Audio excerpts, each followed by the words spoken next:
Hi everyone, and welcome to our webinar, which is all about advanced techniques in using ThingLink. This builds on our webinar that we did 2 weeks ago, where we started to look at some of the basic features within ThingLink. So I'm again delighted to be joined by my colleague Ivan. Hi Ivan, how are you? Hi, I'm pretty well. It's getting even darker now in Finland, but we get used to it. Yeah, it's pretty dark here as well, and I think a storm Agnes is about to come raging through.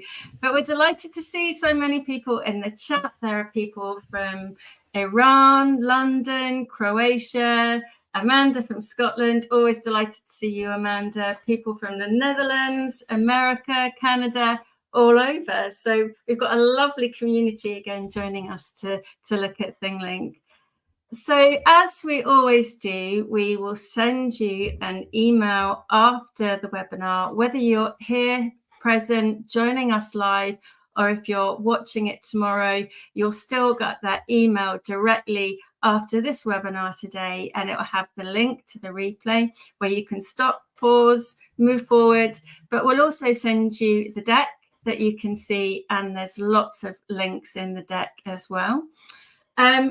And we always are delighted to have any questions. So Ivan is going to answer your questions and put them on the screen. If you haven't met Ivan before, where have you been? He was on the last webinar.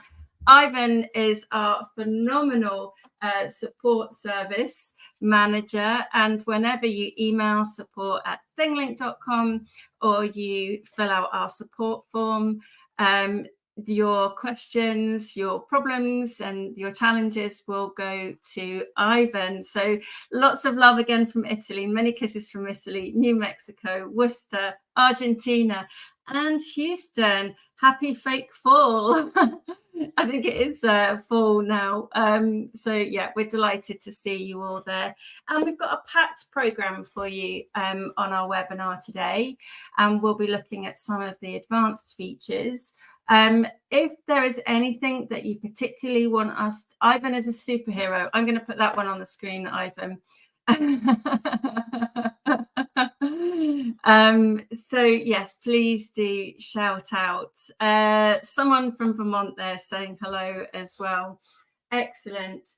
So I thought we would, as we do, because we know that not everyone here has used ThingLink before. You might be brand new to ThingLink. So I'm just going to go through a little bit about what ThingLink is. And I'm going to be a little bit different. We had some feedback that someone was asking, you know, what's the kind of problems that you're trying to solve with ThingLink? And I thought I would try and summarize these, and please do join in if you've got any ideas of your own. But it has been quite a challenge, I think, in education, particularly with the introduction of new technologies, let alone, you know, we've been going through a global pandemic, and we're still seeing some of the fallout of that. But clearly there's been a shift in the last few years around accessibility, and people realizing that accessibility is for all and it's the responsibility of all. And that actually, you know, if you've got existing materials, there might be posters on the wall, there might be text heavy PDFs, but actually you can bring some of that content to ThingLink and you can make it really interactive and really engaging. One of the other challenges around building real world context, some schools are finding it a challenge to actually go out on school trips and other places. It's a challenge to go into workplaces, particularly with the pandemic. So creating skills-based approaches with virtual trips and virtual field trips, bringing those real-world contexts with a skills-based approach is something that is required. And I saw this on, I think it was LinkedIn, Carla Bell, someone from Scotland was posting, and I totally agreed with it, which was a need to focus on digital fluency. And that by that, we mean being really competent about using technology in a fast-paced landscape. I'm sure everyone's aware of just how fast AI has entered into our lives this year as well. And of course, learners who are now maybe learning in a flexible or hybrid way. And I've seen a lot of schools that have sprung up where they're offering their curriculum to students who might be studying elsewhere. And of course, those challenges aren't just in education, they are mirrored in workplace learning. And ThingLink is used both in education extensively, that might be K to 12, but also for e-learning or corporate learning and development. So we're seeing a real parallel with workplace learning as well, and a real shift to kind of creating immersive experiences. And that's, of course, where ThingLink comes in as well, where you can create interactive and immersive experiences very easily. And you have confidence that they'll be accessible and you can focus on skills, but also you can make sure that all of those interactive assets that you create are available and will work on any device, whether that's mobiles, iPads, laptops, Macs, Chromebooks, even VR headsets. So we will work with the VR headsets if you weren't aware of that. So I hope that gives you a little bit of an introduction into some of the challenges and then some of the solutions that ThingLink can offer. And for that purpose, we have given ourselves a strapline, which is that we are the fastest and easiest immersive and interactive content creation suite. That's a bit of a mouthful, but I think it sums up what we're doing with ThingLink. And of course, it's super simple to use, intuitive, and you don't need any coding or any technical experience. So Ivan, have I covered everything that we needed to in that particular introduction? Yeah, I think we should get to the advanced features that we want to discuss today. Brilliant. Let's go with it. So please do shout out if you've got any other things that you'd like to add to what I've just said. Good afternoon from Portugal. You are most welcome. So as we mentioned in our previous webinar, ThingLink has grown into a suite of tools, the ThingLink editor being our OG or the original and the greatest. And we've then built different types of tools as part of that suite that's going to help you to use those interactive assets, creating those scenario-based branched learning experiences. What we did last webinar is really talk about the tag types. And in this deck that we've created for you, you'll be able to click on this slide and it will take you to this ThingLink. And Ivan, you can pop that in the chat for everyone as well, so you've got it there. And we put this together so that you can see and just go over the things that we talked about. So here you've got those 5 types of base media, and we're going to talk a bit more about those today.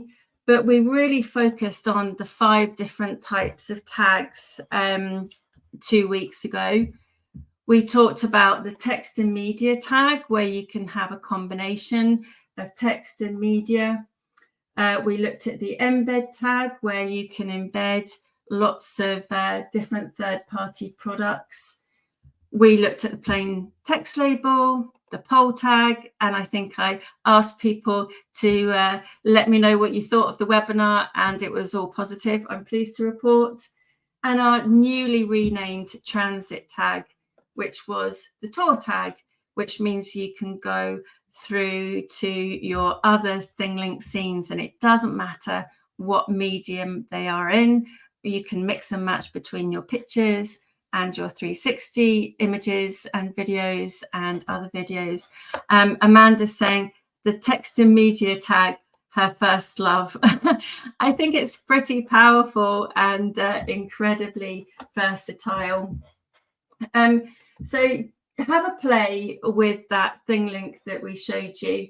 just there, and you'll be able to use it as something to refer back to if you just want a refresh of the different types of tags and also the different types of base media that you can use. And there's a few other things in there as well.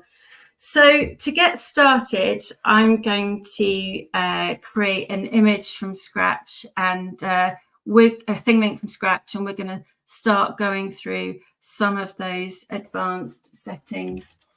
So I'm just going to go into a new page. I see Google is 25 years old today, and I'm going to click on my ThingLink account.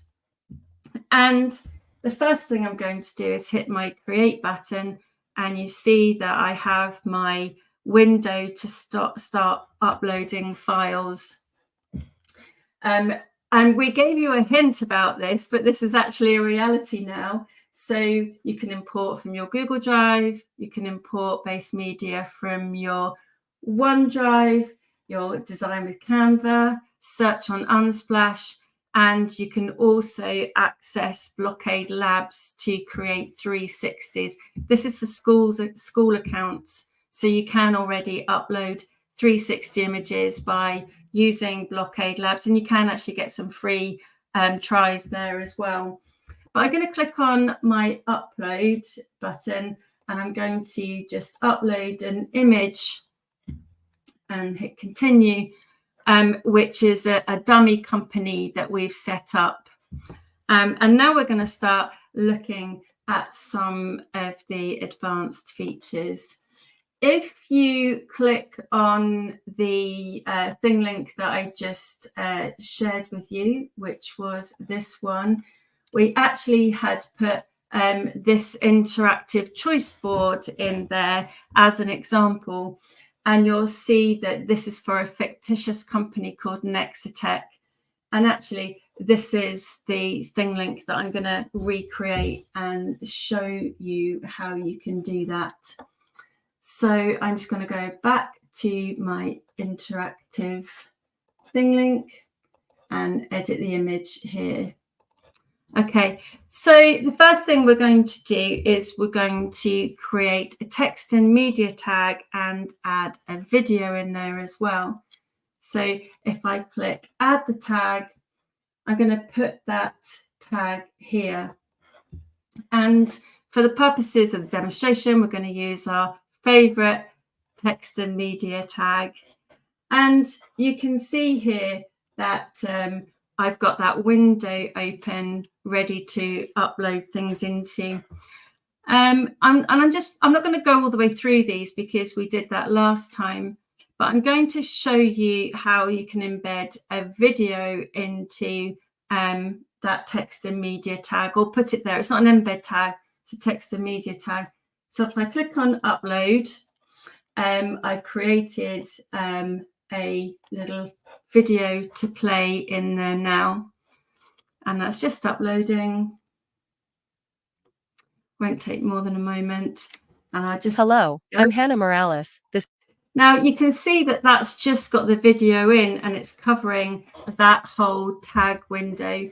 But actually, as soon as I start adding in a little bit of text, it moves to the left, and you can see here I've got that text and media now.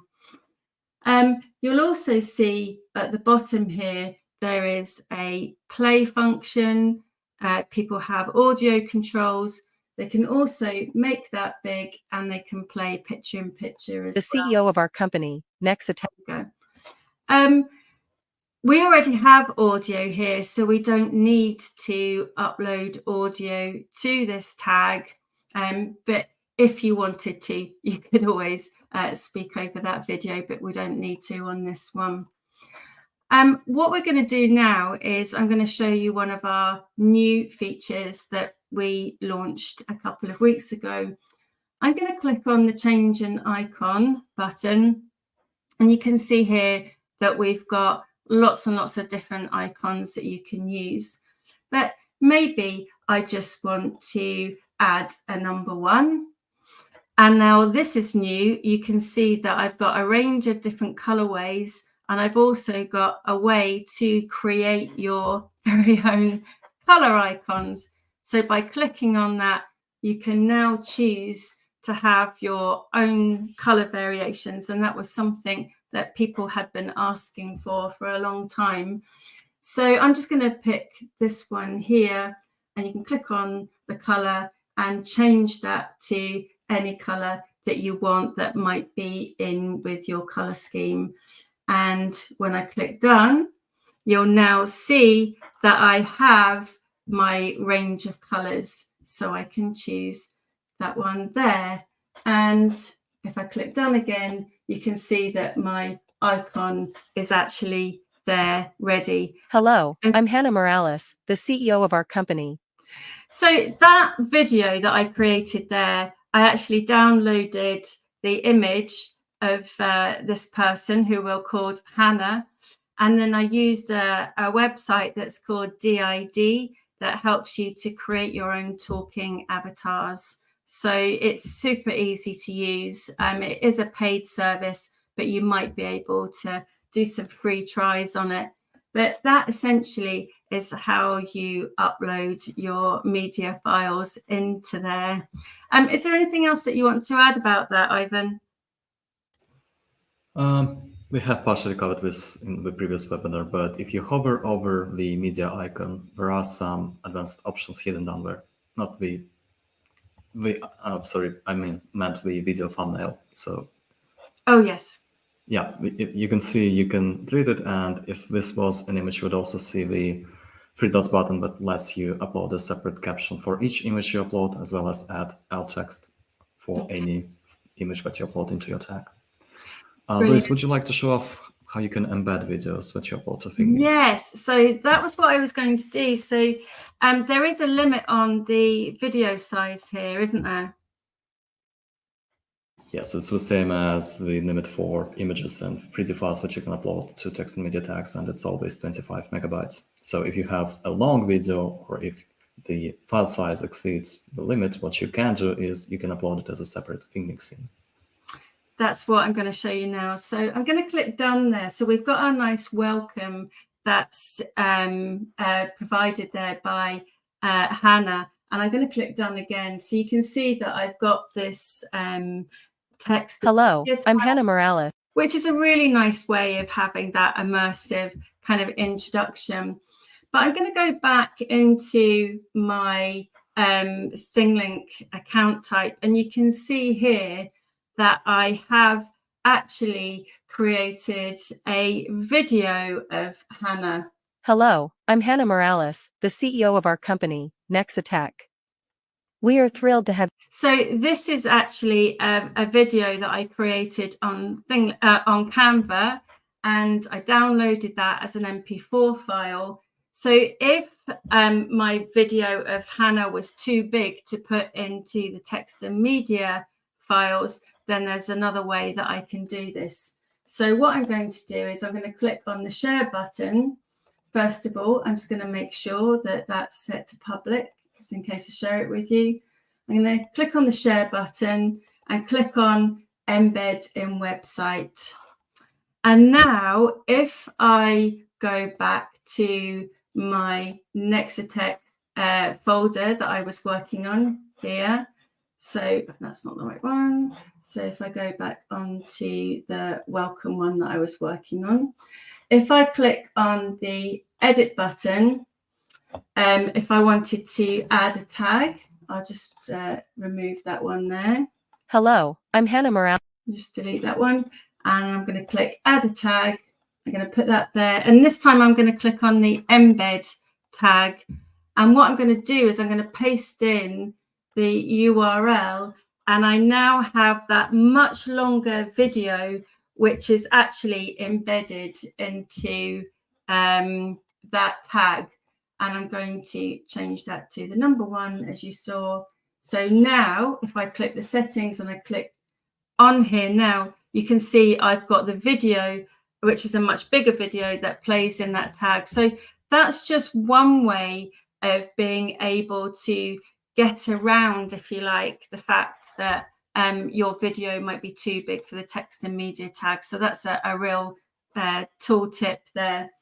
What I also want to show you, and this is something that's come up, and I see that we have people who are really enjoying using the alt text and captions. We're going to show you how you can actually add captions to videos as well.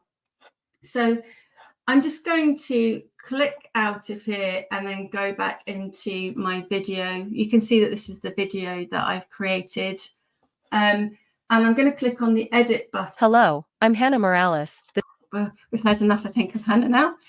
And what I'm going to do here is I'm going to click on the settings, and this takes me into the advanced settings. I'm just going to take myself and Ivan out so you can.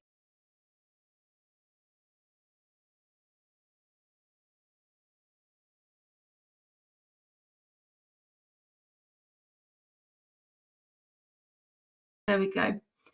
And you can see, what is that?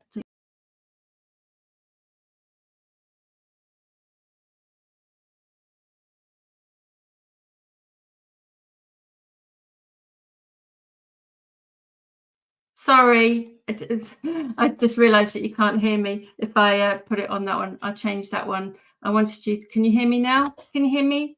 No, can you hear me now? I thought you could still hear me.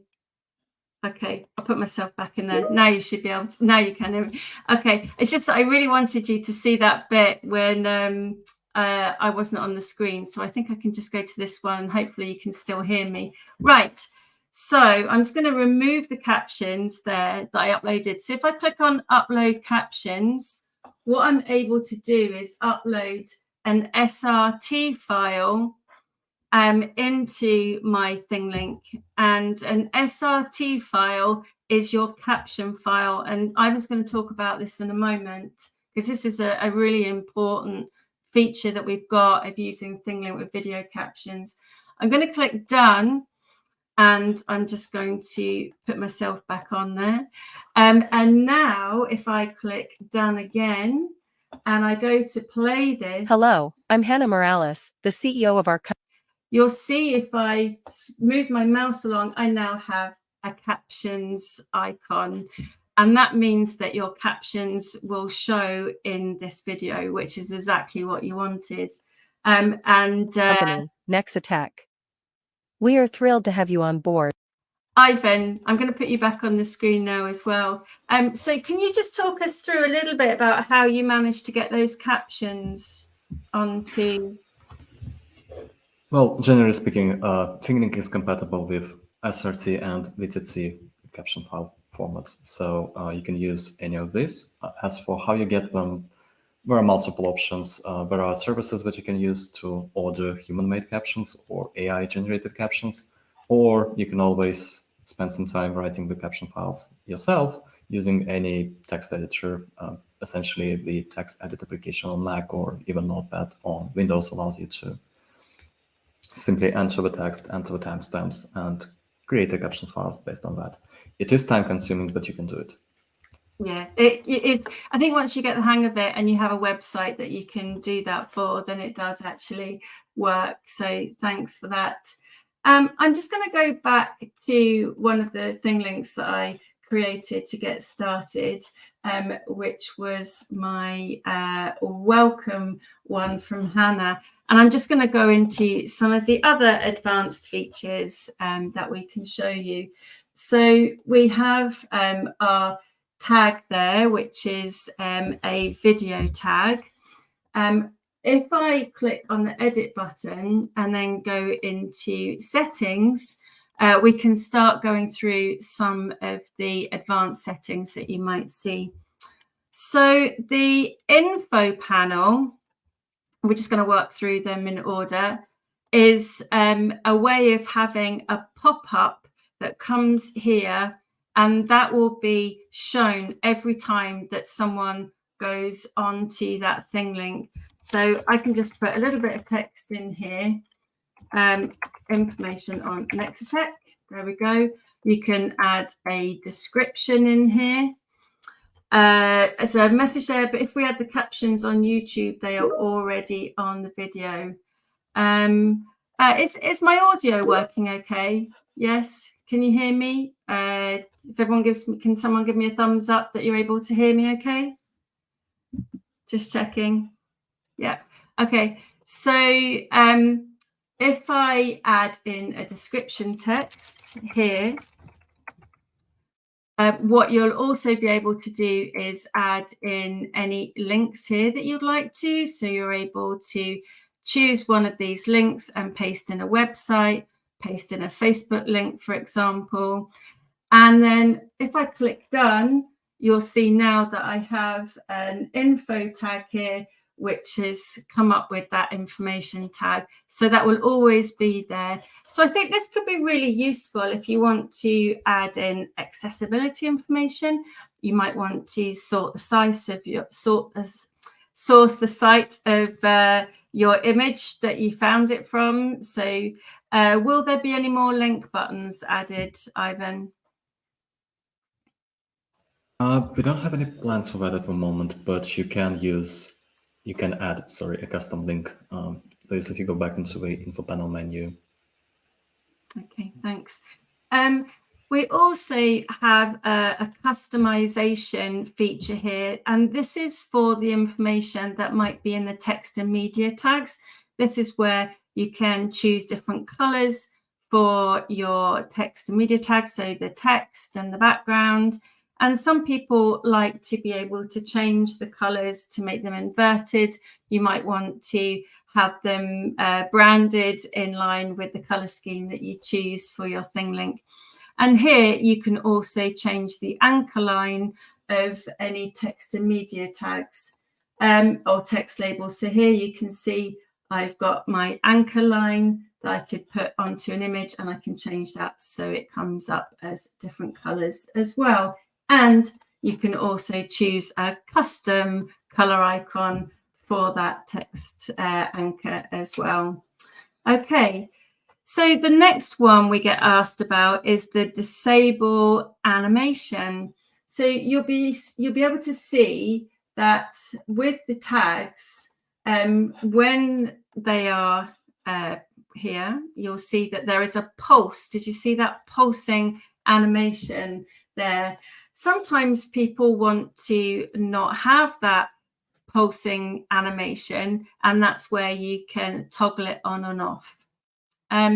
Disable video looping. This is where you might have a video that's in a tag, and it will stop the video from looping. So it just doesn't go on to continuous play. This one that comes up quite a lot is about fit tag media. And this is where you have an image in your tag and you want it to not crop. So you want it to be the same width as when you put it into the tag. And that's a way of being able to change that as well. Upload audio, that's where you can upload an MP3 file, and it provides that immersive experience by playing throughout. We just had a look at the upload transitions, and if I just click on this button, fit tag media has been a lifesaver. Yeah, it really is a really good feature to know about. I'm just going to talk really quickly about these buttons that you see here, because this is something that's really important. The accessibility icon you can see here, that can be toggled on or off, but that accessibility icon, when it's clicked here, it would go to the web view, and that entire ThingLink will play as a web page. So that means that you can choose additional accessibility options, and it will also work with screen readers as well. So that's the accessibility icon, which is now located on this info panel. You can, of course, have the ThingLink icon to show at the bottom. If you want to debrand it, then you can choose not to have the ThingLink icon. This icon means to make it, for the viewer to make it into a page width, so it becomes large across the screen. That button would be if you want people to go straight into VR. This one is associated scenes, and we're going to have a look at that in a moment. And this one also makes it a page width. So that in essence is a walkthrough of all of the advanced settings that you see when you click on your advanced settings panel. I'm just going to pause there and just see if we've got any questions that are coming up, and I'll just put us back on the screen. Any questions coming up? So there has been a question about customizing letters thickness, size, and so on. It is not possible to customize that at the moment. However, you can customize your font colors. If we go back into the settings menu and then go to customization, if I recall correctly, you can customize the text color. You can customize the background color, that is the color of the pop-up window. You can also select from a few fonts. So Liz, if you click on the default font here, we'll not be able to see it on recording, unfortunately, but there is a number of fonts that you can select from. We have considered allowing changing the font size in the past, but found that it's a bit difficult to adapt it to different screen sizes, so that's not available at the moment. However, if we go back to the text and media tag, Liz, what you have created. Where is not this one. Maybe not in this scene, but you could use the immersive reader, or your viewers could use the immersive reader if they need to change the font size or just play around with how the text is displayed. I'll just be able to go in this one. We should have a text and media tag. Here we go. Yeah, here's a text and media tag that we've got. So yeah, you're able to change the font. And at the moment, when you click on that, it doesn't actually show you what the font looks like. It just has the title of the font, but that might be something that's coming on a bit further on down the road. I can see Ivan nodding. So you hear it here first when we do our webinars. Okay, so I think we've gone through some of the main features of the advanced settings, but please do give us a shout if there's anything else that you want us to go through there. So we've, at the last webinar we did go through our 5 tag types, and we've given you an extra hint there about making a video ThingLink and embedding it in if you wanted to have a larger video. But we're just going to have a look now at some of the types of base media. So of course you can upload your own images. You can use an image that we provide through our integration with Unsplash that we did before, but you can also create your own images as well. We tend to use Canva a lot, all of this deck's created in Canva, but it is that it's not quite a tool for creating slides. It is a bit more than that, in that it is a kind of graphic design package. So if you aren't using Canva, it's free for educators. I think you have to prove that you are an educator to get your education account, but it really is a tool that's worth investing in. And then, of course, we have now, I shall move on to 360 images.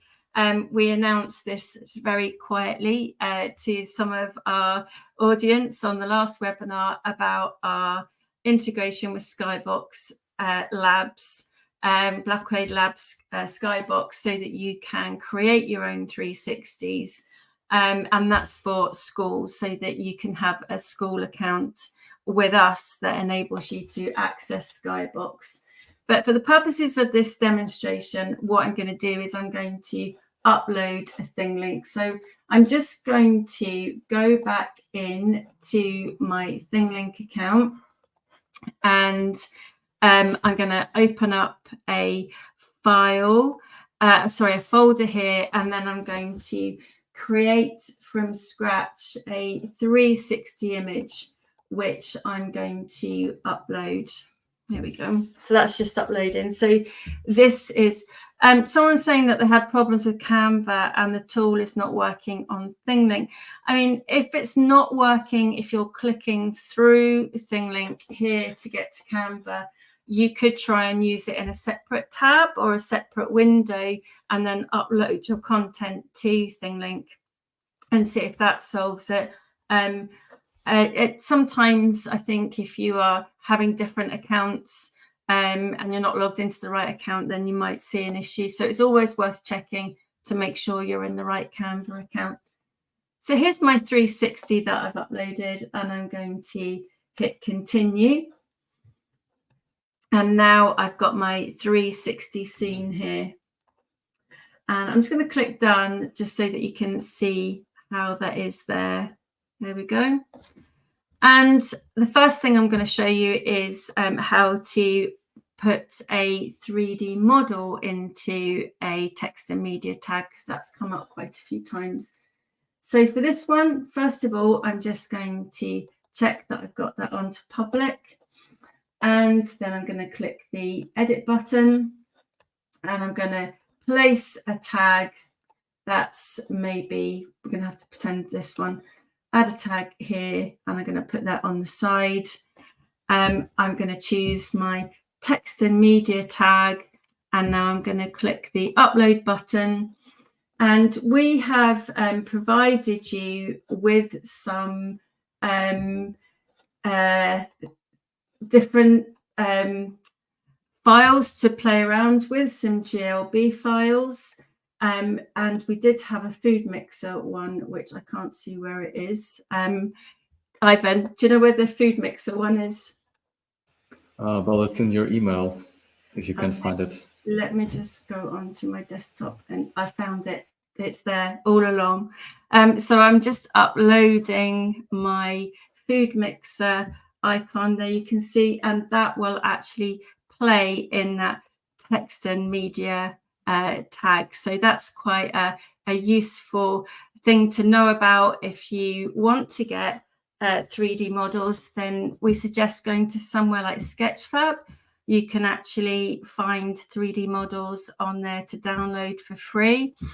And it is actually a really good place to have a look at if you want to just browse some of the 3D models. So I've just put that one in there now. And of course, you can change the icon into something that you want to have for that 3D model. So now we've got our 360 scene, and we also have a 3D model that's embedded in there as well. And I'm going to click the done now as well. And because I've got this 360 scene, we thought it would be good to show you how you might add a transit tag and then a conditional transition. The name for the 3D models is Sketchfab. So Ivan can probably put it in the chat for you there, but that's where I've been able to find 3D models that you can download for free. Some of them are paid.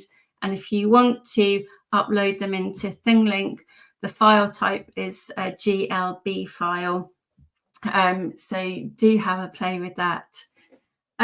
So I'm just going to go back into my kitchen scenes folder here, and I'm going to hit the create button, and then I'm going to show you what the Blockade Lab Skybox integration looks like. So here I have, as I've shown you, the Google Drive, the OneDrive, design with Canva, search on Unsplash, but I also have now a button for Skybox. And of course, you don't need to do it this way. I know that you can go directly to the Blockade Labs Skybox website. You can get some free tries, so you can go ahead and try this out for free.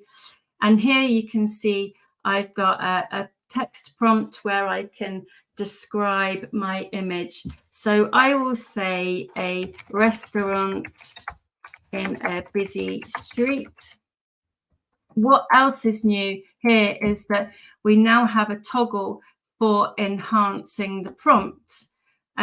So if you were looking for a particular style of image and you don't know quite what to search for, if you click and toggle this enhanced prompt, it's going to look at all the keywords associated with this particular prompt that I've typed in. And I'm going to choose my image, and I'm going to choose a realistic scene, and then I'm going to click generate. So what this is going to do, it's going to take about 20 seconds, but what this will do is create a 360 image based on that prompt that I entered, and then it's going to enhance the prompt. And you can see here now I've got a number of different, and I'm just going to copy those, a number of different prompts that it's selected to help search for those. And here I have my restaurant, which is on a busy street.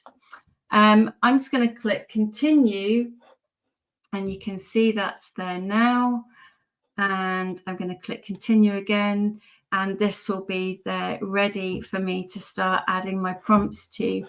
What I did was I copied the enhanced prompts, and I really want that to be in my image because I want to show essentially all of the different types of verbs and different texts that might be interesting to my project. I'm thinking specifically here about learners. If I go onto the settings and then go onto the info panel, which we looked at, I'm just going to paste that in there now, and you can see all of the terms that it helped to use to create that 360 image. And I'm just going to say made with Skybox Labs, and click done. So there I have my image with my prompts, so I can show my working out. I think that's a really nice stepping stone. But also this acts as a whole new set of keywords to research. You know, it's got things like exquisite cuisine display and bustling streetscape, lavish restaurant. Oh, these are all terms that might be useful for researching, and it's definitely going to show how I'm thinking about my image. So here's my image, and it's saved into my kitchen scenes folder.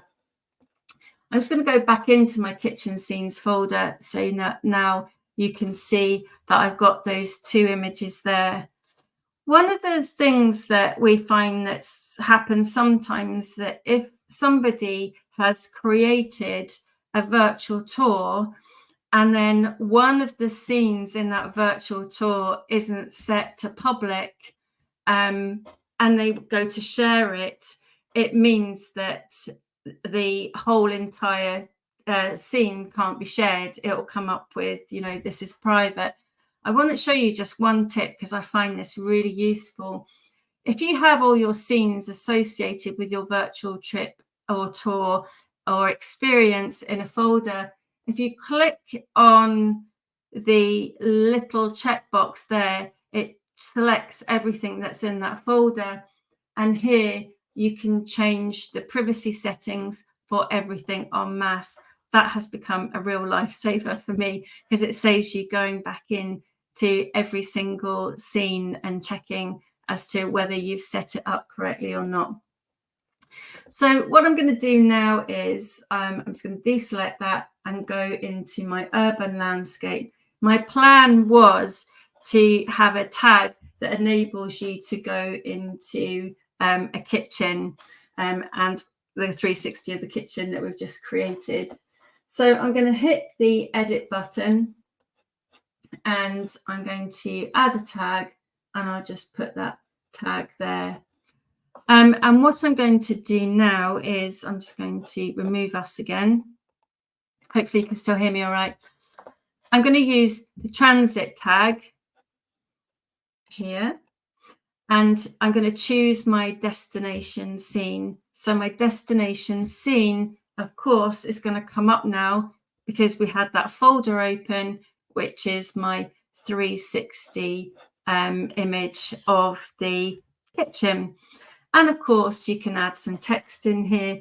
So I'm just going to add some text, enter for the kitchens.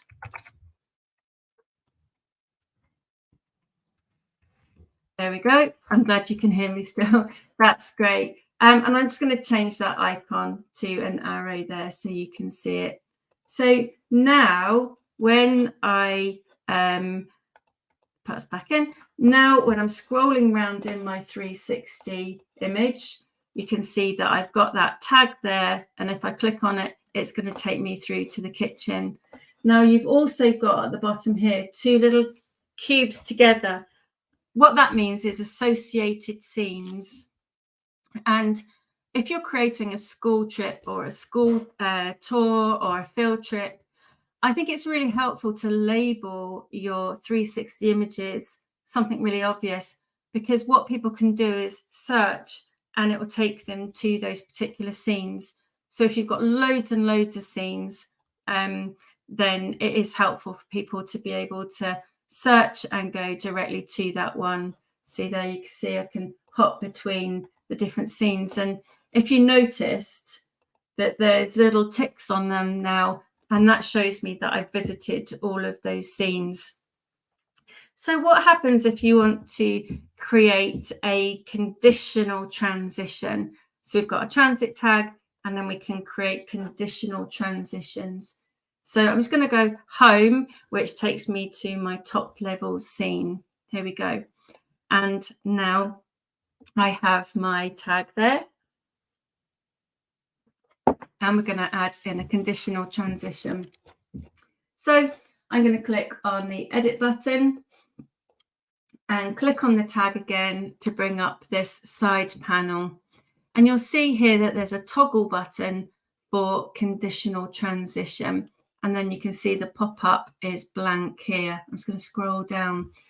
And here, this is where you could have like a clue to a passphrase. It could be used for escape rooms. It could be used for, you know, a kind of digital breakout.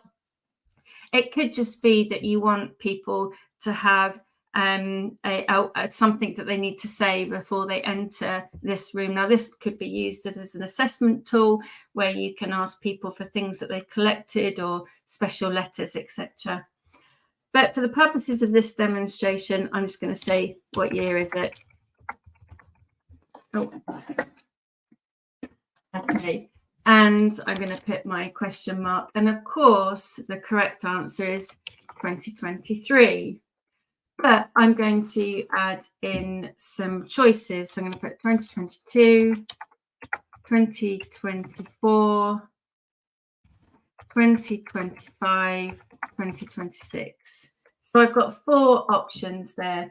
And I'm also going to have a wrong answer message, which is try again, please. And of course, this is completely custom.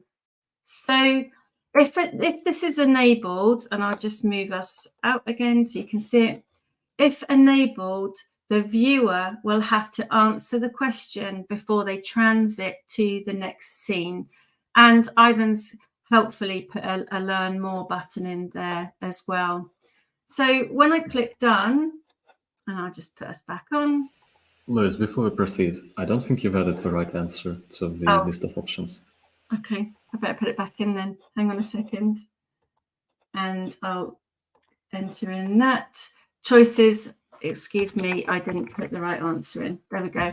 And click done. Thank you for keeping me right. And click done. And done again. So now I could share this with anyone, and if they click on the tag, if they answered the wrong answer, it would say have another go.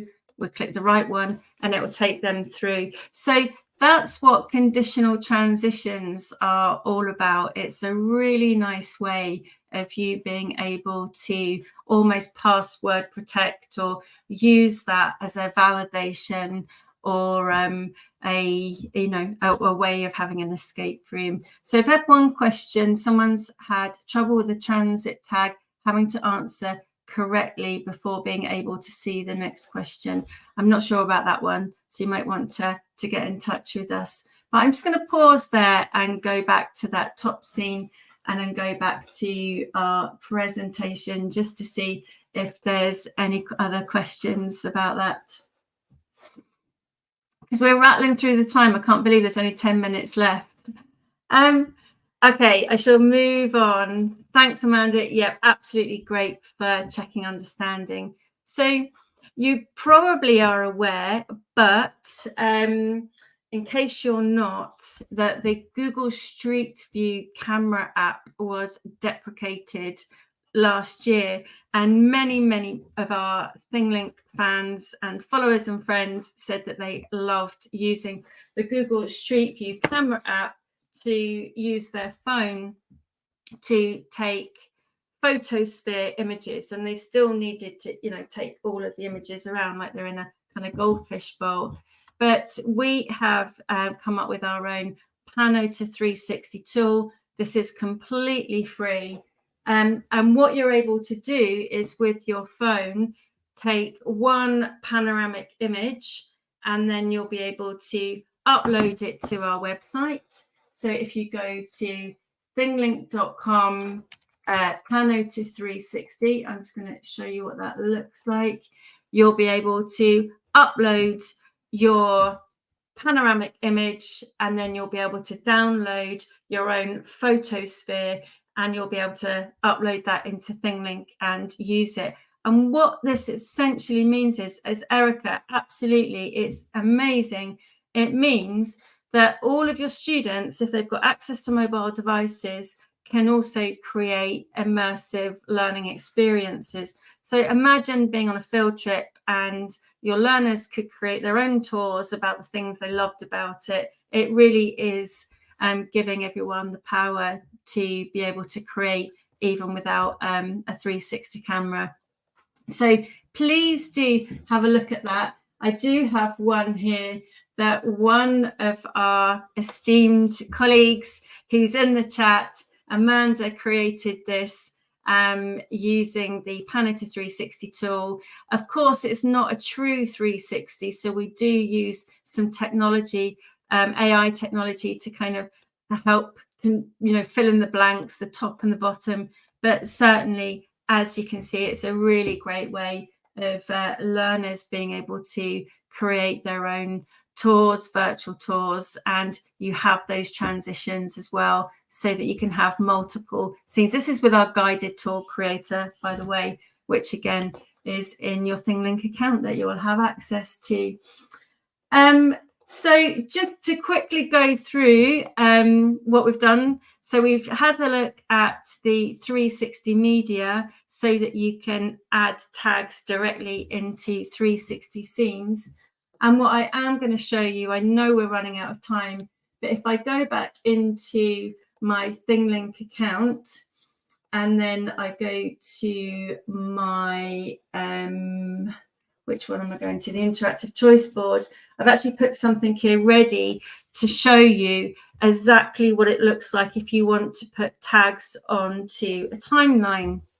So I'm going to click the edit button on here, take the music off, and then I'm going to go back to the big size here.